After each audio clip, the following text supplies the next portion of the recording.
নমস্কার, আমি রাজলক্ষ্মী সাহা। আজ আসছি ভগবান শ্রীকৃষ্ণের জন্মদিনে একটা খাবার নিয়ে। গোপুসোনা ছোটবেলায় 1 বছর সময় সে তো দাঁত ছিল না, সে প্রতিদিনই পায়েস খেত। দেবী যশোদা দেবী মা সে তার গোপালের জন্য প্রতিদিন পায়েস করতো। 1 বছর সময় যে পায়েসটা করেছিল, সেই পায়েসটা মানে শতকরা 90 জন লোকই জানেন না, হয়তো বা জানতেও পারেন কিছু। কিন্তু আমার কাছে যে ভগবান কৃষ্ণের অনেক কিছু রেসিপি আছে। আজকে আমি শুরু করছি সেই ভগবান গোপুসোনার প্রথম জন্মদিনে একটা পায়েস।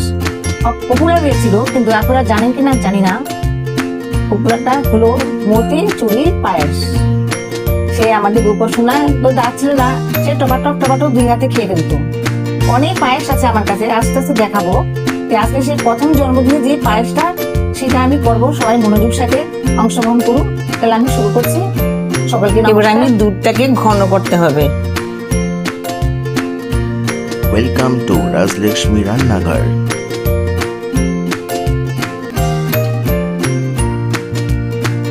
দুধটা ঘন করার সময় কিন্তু আপনি সাবধানে করবেন। গোপুসোনার পায়েস আপনাদের ঘরে যখন ঠাকুরকে দিবেন মনোযোগের সাথে করবেন, কিন্তু নিচের জন্য না ধরে উঠে এইভাবে ঘনটা করে নেবেন।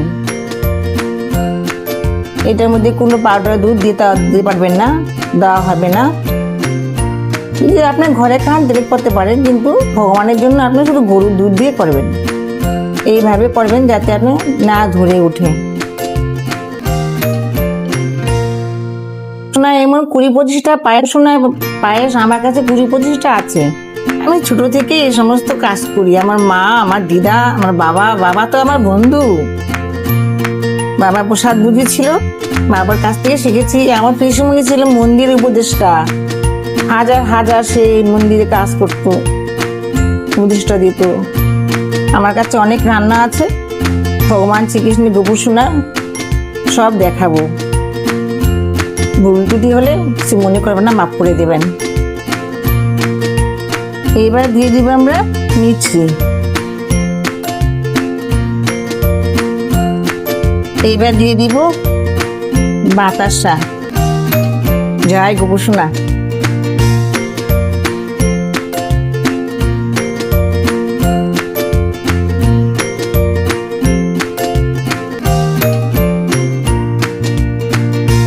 এইভাবে নাড়া দিবেন, তাহলে নিচ দিয়ে ধরবে না। এবার মিষ্টি দেওয়া হচ্ছে, সাবধান।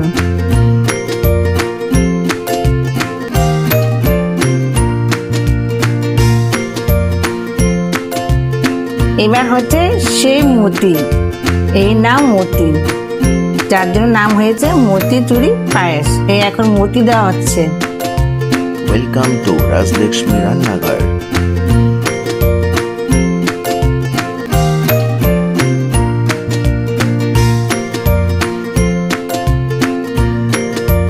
মতিগুলো আপনারা ঘরে বানিয়ে নিতে পারেন। আর যখন কি দোকান থেকে আনবেন, এটার মধ্যে যেন লাল, হলুদ, সবুজ না থাকে। দোকানে গিয়ে বলবেন বোঁদেটার মধ্যে যেন কালারিং মতি তা থাকে। কিংবা আপনি ঘরে বেসন ফেরিয়ে ঝাঁঝি আটা দিয়ে এইভাবে করে আপনি বানিয়ে নিতে পারেন। আমরা বানিয়ে নিই। এখানে আপনি দুধ আছে 2.5 কিলো। 2.5 কিলো দুধ আর 500 গ্রাম হলো মতি। আর আপনি 150 গ্রাম হলো বাতাসা, 200 গ্রাম মিশ্রি, 100 গ্রাম কিশমিশ আছে, 50 গ্রাম কাজু আছে। তারপরে ঘি দিবেন আন্দাজ করে, আপনি যতটুকু রাখেন ঘি দিবেন, এলাচ দিবেন, বাস হয়ে যাবে। আমি দেখাচ্ছি তো করে, কিন্তু হয়নি, এটা সময় লাগে। আমি আপনাদের সব দেখিয়ে দিয়েছি, আপনারা ফলো করুন।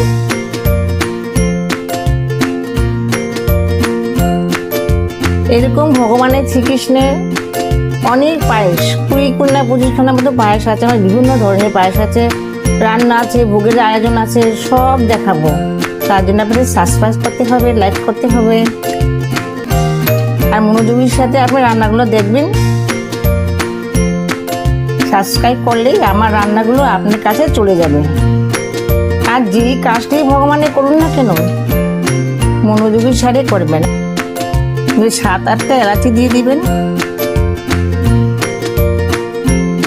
আর কাজু,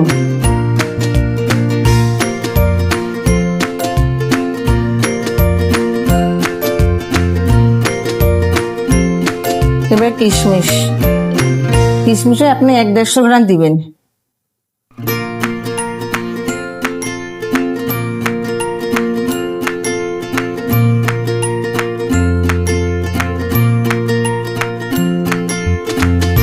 এবার ঘি, এটা আমার ঘরে করা ঘি, এই 1.5 চামচের মতো ঘি দিতে হবে।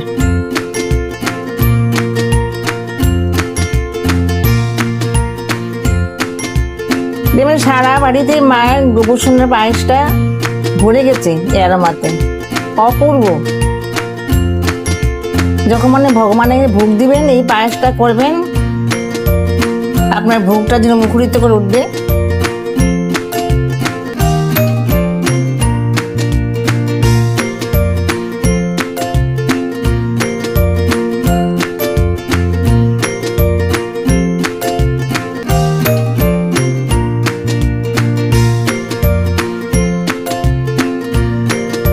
আপনি মিশানোর সময় আপনি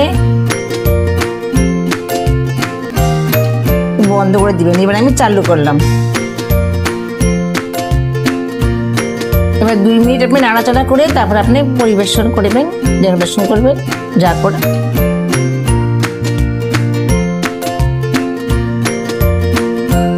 গোবিন্দভোগের চাল গুঁড়ো করে গরম জলে করা হয়েছে, এটা খেয়ে দিতে হবে। এইভাবে দিবেন, এইভাবে।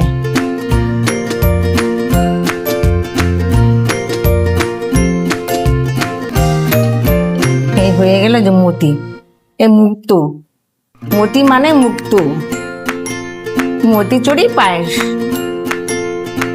হয়ে গেল আমার মতিচুরি পায়েস।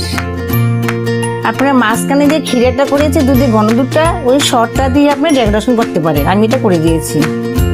আর এই মতির থেকে লাল বুন্দ আর ক্ষীরাগুলা ওগুলা দিয়ে আমি ডেকোরেশন করেছি। আপনার করতে পারেন, না করতে পারেন, যার যেমন সামর্থ্য আছে সেমনি করবেন। দেখে নিন আমার মতিচুরি পায়েস।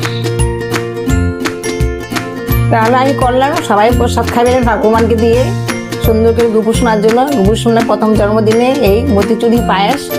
আমি আরো পায়েস নিয়ে আসবো 20-25 খানা, আর ভোগ তো রয়ে গেছে বাকি। আমি বলেছি না 1 নম্বর 5 স্টার রান্নাটা দেখাবো। আবার আসছি আর একটা রান্না নিয়ে, পপুলার রান্না নিয়ে আজকে আসছি। সবাইকে ভালো থাকুন, নমস্কার। Please subscribe the channel.